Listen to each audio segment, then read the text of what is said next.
सूर्यपुर नाम के एक छोटे से गांव में नारायण नाम का एक किसान रहता था। वो अपनी पत्नी गीता व 10 साल के बेटे के साथ अपना जीवन निर्वाह करता था। वो बहुत गरीब था। मजदूरी करके मात्र 2 वक्त का भोजन ही इकट्ठा कर पाता था। एक दिन नारायण की पत्नी गीता उससे बोली,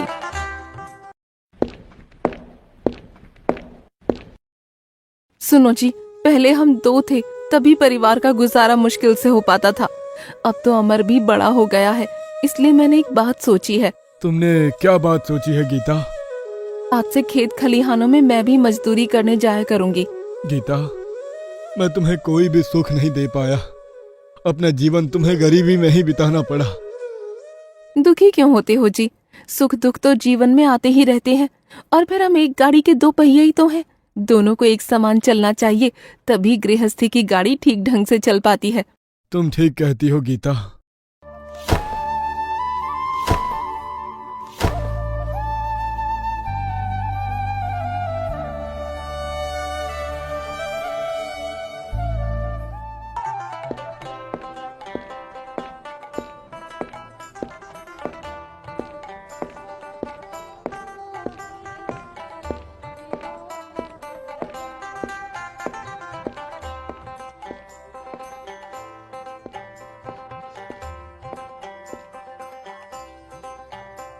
गीता और नारायण दोनों ही दूसरे के खेतों में मजदूरी करने लगे।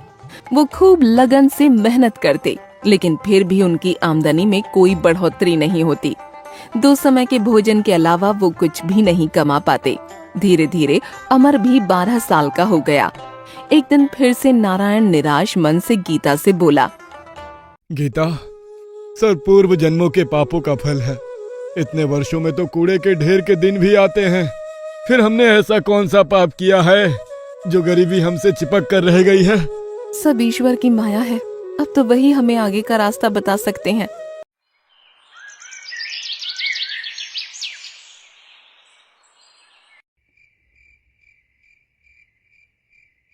उसी रात नारायण के स्वप्न में देवी सरस्वती प्रकट हुई और कहने लगी, पुत्र नारायण, तेरा बेटा बड़ा हो गया है, इसे पढ़ाता क्यों नहीं? देवी सरस्वती, आप तो मेरी दशा से भली भांति अवगत होंगी। ऐसी कठिन परिस्थितियों में मैं कैसे अमर को पढ़ा सकता हूँ?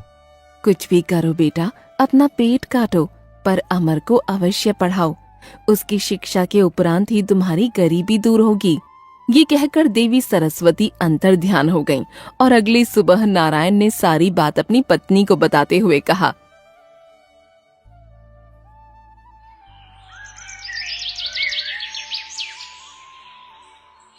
गीता, आज रात माँ सरस्वती मेरे सपने में आई थी।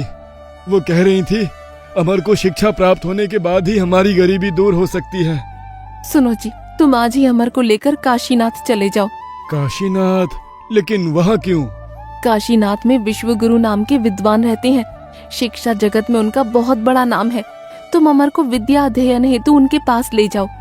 गीता, इसके लिए तो बहुत अधिक धन की आवश्यकता होगी। कहाँ से आएगा इतना धन? इसके लिए तो लाला के पास ही चले जाओ। लाला के पास? हाँ, ले देकर गांव में वही तो महाजन है। अमर की शिक्षा के लिए उन्हीं से कर्ज ले लो। गीता, लाला अत्याचारी महाजन है। वो हमेशा गरीबों का शोषण करते हैं। वो बहुत अधिक ब्याज पर कर्ज देते हैं और समय पर कर्ज ना चुकाने पर वो बहुत क्रूर हो जाते हैं। तुम ऐसे महाजन से उधार लेने की बात कर रही हो?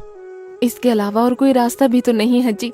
कुछ भी हो, जब साक्षात माँ सरस्वती ने अमर को शिक्षा दिलवाने को कहा है, तो हम अपने बेटे को शिक्षा अवश्य दिलवाएंगे।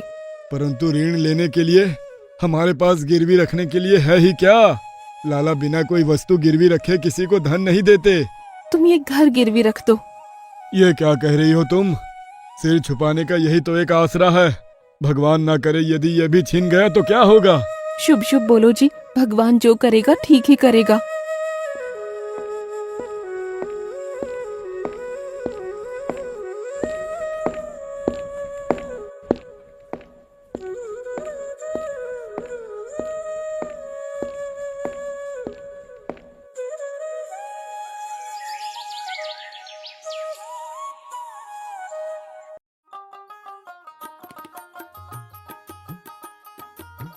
फिर उसी दिन नारायण लाला के घर जा पहुंचा और कहने लगा, राम राम लाला जी। कहो नारायण, कैसे आना हुआ आज? लाला जी, एक अर्ज लेकर आया हूँ आपके पास। कहो नारायण, क्या अर्ज है तुम्हारी? लाला जी, मुझे थोड़ा कर्ज चाहिए। कर्ज? किस लिए? मैं अपने बेटे को पढ़ाना चाहता हूँ लाला जी, इसलिए मुझे कर्ज चाहिए था। ओहो, लेकिन तुम कर्ज लोगे किस पर? गिरवी रखने के लिए तुम्हारे पास है ही क्या? लाला जी, तुम तो जानते ही हो मैं कितना गरीब हूँ। ले देकर एक झोपड़ी ही है मेरे पास, बस उसी झोपड़ी को आपके पास गिरवी रख दूंगा। सौदा बुरा नहीं है। नारायण ऋण तो चुका नहीं पाएगा, तो फिर उसकी झोपड़ी पर मेरा कब्जा हो जाएगा। हाँ, मैं तुम्हें 10 सोने के सिक्के उधार दे सकता हूँ। ठीक है लाला जी। इसके लिए मैं तुमसे एक कागज पर अंगूठा लगवाऊंगा और 10 साल की मोहलत भी दूंगा। अगर 10 सालों में तुम कर्ज ना चुका पाए तो तुम्हारी झोपड़ी पर मेरा अधिकार होगा। मुझे ये स्वीकार है लाला जी।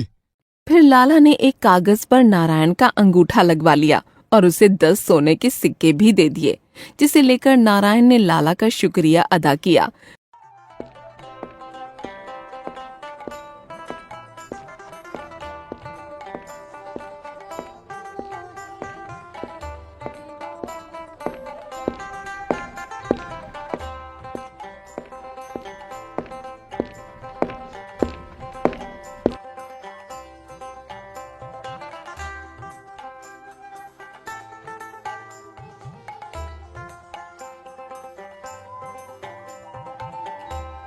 और अपने बेटे अमर को लेकर काशीनाथ के लिए निकल पड़ा। लंबा रास्ता तय करने के बाद वो काशीनाथ पहुंचकर विद्वान शिव गुरु की कुटिया में जा पहुंचे और ईश्वर से प्रार्थना करने लगा। हे ईश्वर, मेरे बच्चे की रक्षा करना, उसे खूब विद्वान बनाना, बस अब तो यही हमारा सहारा है। थोड़ी दूर और आगे बढ़ने पर वे विद्वान शिव गुरु जी के पास पहुंच गए और कहने लगे, गुरुजी प्रणाम। खुश रहो। कहाँ से आए हो तुम लोग? गुरुजी, मैं सूर्यपुर नाम के एक छोटे से गांव से आया हूँ। मेरा नाम नारायण है और ये मेरा बेटा अमर है। मैं अपने बेटे को आपसे शिक्षा दिलवाना चाहता हूँ, इसी उद्देश्य से आपके पास आया हूँ गुरुजी। अपने 10 सोने के सिक्कों की पोटली को गुरुजी के सामने रखा और पुनः कहने लगा, इसे स्वीकार कीजिए गुरुजी। क्या है इस थैली में? इसमें 10 सोने के सिक्के हैं गुरुजी। जैसे तैसे इसका प्रबंध कर पाया हूँ, आपको इससे अधिक धन नहीं दे पाऊंगा गुरुजी। मैं बहुत गरीब हूँ, मेरे बेटे को शिक्षा प्रदान करने से मत मना करना। बड़ा भोला व्यक्ति लगता है ये, इसे निराश करना ठीक नहीं है। शांत हो जाओ बेटा, मैं तुम्हारे बेटे को अवश्य पढ़ाऊंगा। वो शिक्षा ग्रहण करने के लिए 10 वर्षों तक आश्रम में ही रहेगा, तभी उसकी शिक्षा पूर्ण हो पाएगी। ठीक है गुरुजी। नारायण ने अपने बेटे अमर को गुरुजी के पास ही छोड़ दिया और वो वापस अपने घर लौट आया। गुरुजी ने अमर को शिक्षा प्रदान करना आरंभ कर दिया। धीरे धीरे 10 वर्ष बीत गए और अब अमर भी बड़ा हो गया। एक दिन गुरुजी ने अमर को अपने पास बुलाकर कहा,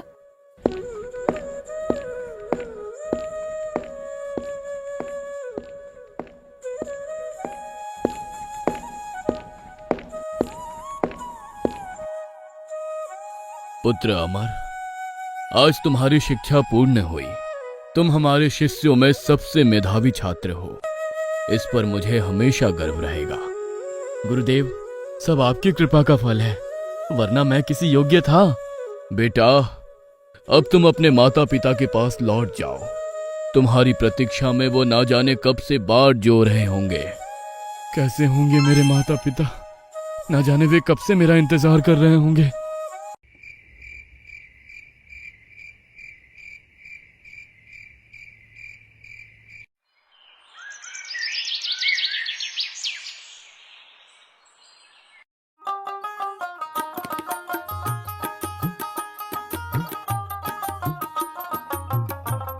अगले ही दिन अमर लंबा रास्ता तय करके अपने गांव जा पहुंचा और अपनी झोपड़ी देखकर सोचने लगा, कितना सुंदर दृश्य है। कितना समय हो गया जब मैं यहाँ से गया था।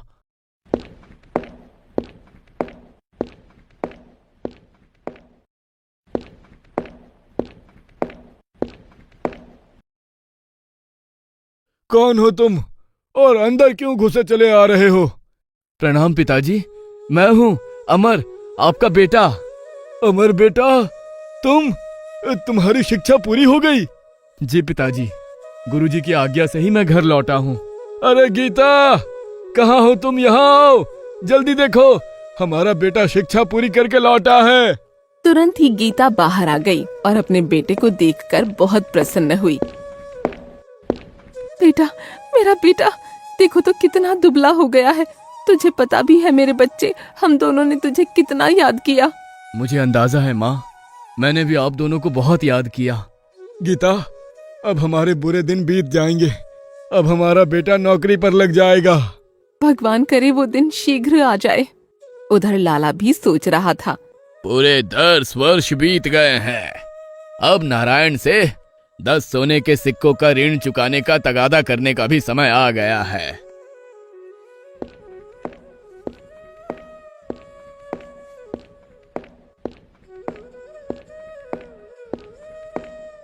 वो तुरंत ही नारायण की झोपड़ी की ओर चल दिया। जब वो झोपड़ी के पास पहुंचा तो सामने अमर को खड़ा देख सोचने लगा।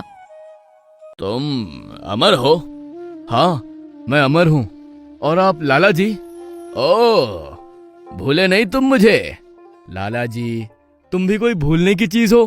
कहो, कैसे आना हुआ आपका? तुम्हारे माता पिता कहाँ है? अमर ने लाला की बात का कोई जवाब नहीं दिया तो लाला का पारा चढ़ गया। वो तुनक कर बोला, बताते क्यों नहीं? तुम्हारे माता पिता कहाँ है?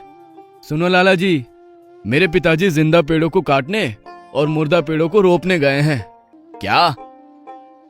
हाँ लाला जी, और मेरी माँ हवा बेचने और चांदी खरीदने गई है।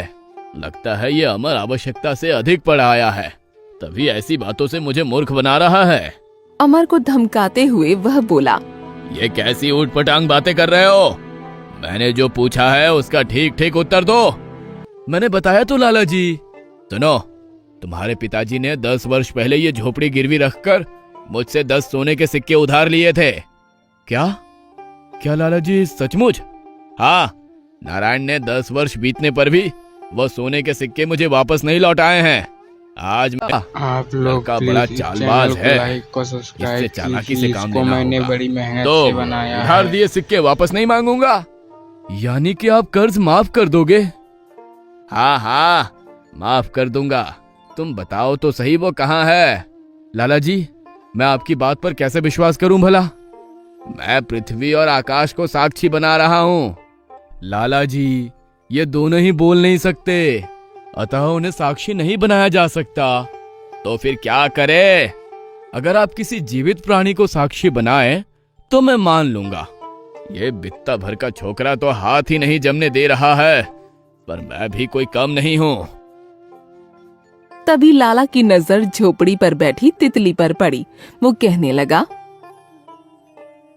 मैं इस तितली को साक्षी मानकर वादा करता हूँ कि यदि तुम अपने माता पिता का पता बता दोगे तो मैं उनके द्वारा लिया गया कर्ज माफ कर दूंगा। ये हुई ना कुछ बात लाला जी।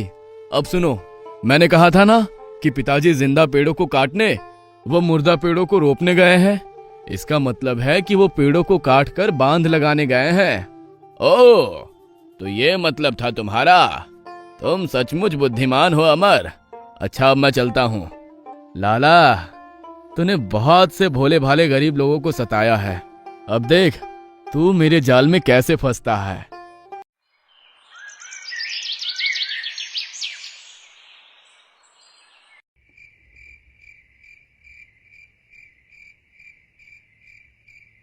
जब शाम हुई और नारायण घर लौटा तो अमर ने सारी बात अपने पिता को बताई। पिताजी, लाला आया था। ओह, अब क्या होगा? पिताजी, आप घबराओ नहीं, मैं आ गया हूँ। उस जमाखोर लाला से मैं निपट लूंगा। तुम? लेकिन कैसे बेटा? लाला बहुत चालाक है। आप घबराओ नहीं पिताजी, ईश्वर जो चाहेगा वही होगा।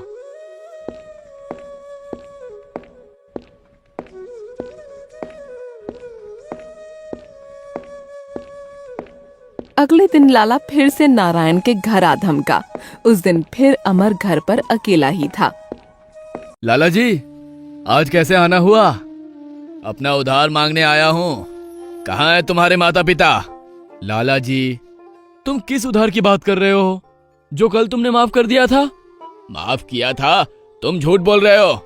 कल ही तो आपने कर्ज माफ करने की बात कही थी। मैं महाराज के दरबार में शिकायत लेकर जाऊंगा। हाँ।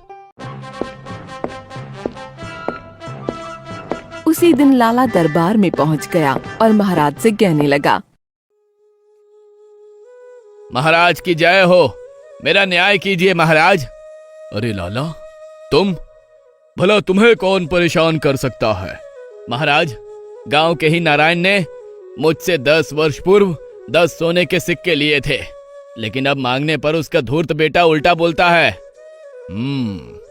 मंत्री जी, तुरंत नारायण और उसके बेटे को महल में बुलाया जाए। महाराज के आदेश पर तुरंत नारायण और अमर को बुलाया गया तो महाराज ने नारायण से प्रश्न किया, नारायण, ये क्या मामला है? क्षमा कीजिए महाराज, पिताजी की तरफ से मैं पैरवी करूंगा। कहो, क्या कहना चाहते हो? महाराज, ये सच है कि 10 वर्ष पूर्व मेरे पिताजी ने लाला जी से धन उधार लिया था, तो उसे लौटाते क्यों नहीं हो? महाराज, कल लाला जी हमारे घर आए थे तो उन्होंने मुझसे कर्ज माफ करने का वादा किया था, फिर कर्ज मांगने का तो सवाल ही पैदा नहीं होता। यह झूठ बोल रहा है महाराज, मैं कल इसके घर गया ही नहीं था। अमर, क्या अपनी बात सिद्ध करने के लिए तुम्हारे पास कोई प्रमाण है? तब अमर ने कल का सारा किस्सा महाराज को सुनाया तो उन्होंने कहा, ओ, तो एक तितली है तुम्हारी गवाह? जी महाराज, वो तितली ही एकमात्र गवाह है। अमर, यह दरबार है, किसी नाटक का दृश्य नहीं जो तुम मनगढ़ंत कहानी बताओगे। मैं सच कह रहा हूं महाराज, कल लाला जी ने अपनी नाक पर बैठी तितली को गवाह बनाया था। यह झूठ बोल रहा है महाराज, कल जब मैं इसके घर गया था तो तितली झोपड़ी पर बैठी थी। अरे ये मैंने क्या कह दिया, अपने ही खिलाफ गवाही दे दी। लाला, अब तो तुम मेरे शब्द जाल में फंसी गया। लाला, इस बात से यह सिद्ध होता है कि अमर सच और तुम झूठ बोल रहे हो। अब नारायण तुम्हें 1 भी रुपए कर्ज नहीं चुकाएगा। मुझे माफ कर दीजिए हुजूर, जो मैंने आपसे झूठ बोला। लाला, तुम अपना धंधा चलाओ, लेकिन ईमानदारी से। दोबारा झूठ और फरेब से काम किया तो तुम्हें बंदी गृह में डलवा दूंगा। जी महाराज, दोबारा ऐसी गलती नहीं होगी। दरबार समाप्त होने पर सभी अपने अपने घर जाने लगे तो महाराज ने अमर को रोक कर कहा, अमर, मैं तुमसे बहुत प्रसन्न हूँ। तुम्हारी सूझबूझ ने तुम्हें कर्ज चुकाने से बचा लिया। क्या तुम मेरी एक बात मानोगे? अवश्य महाराज, आप बस आदेश दीजिए। मैं जानता हूं तुम शिक्षा ग्रहण करके आए हो और बहुत बुद्धिमान हो। तुम्हारी जगह तो मठों में विद्वान की है, किंतु मैं चाहता हूं कि तुम राज दरबार में रहकर न्याय मंत्री का पद संभालो। क्या तुम्हें यह मंजूर है? अवश्य महाराज, ये तो मेरे लिए सौभाग्य की बात होगी। राजसराय में तुम्हारे रहने व खाने पीने की व्यवस्था कर दी जाएगी। तुम कल से ही दरबार में शामिल हो सकते हो। जैसी आपकी आज्ञा महाराज। इस तरह अमर की सूझबूझ ने अमर और उसके परिवार की परिस्थितियों को बदल दिया।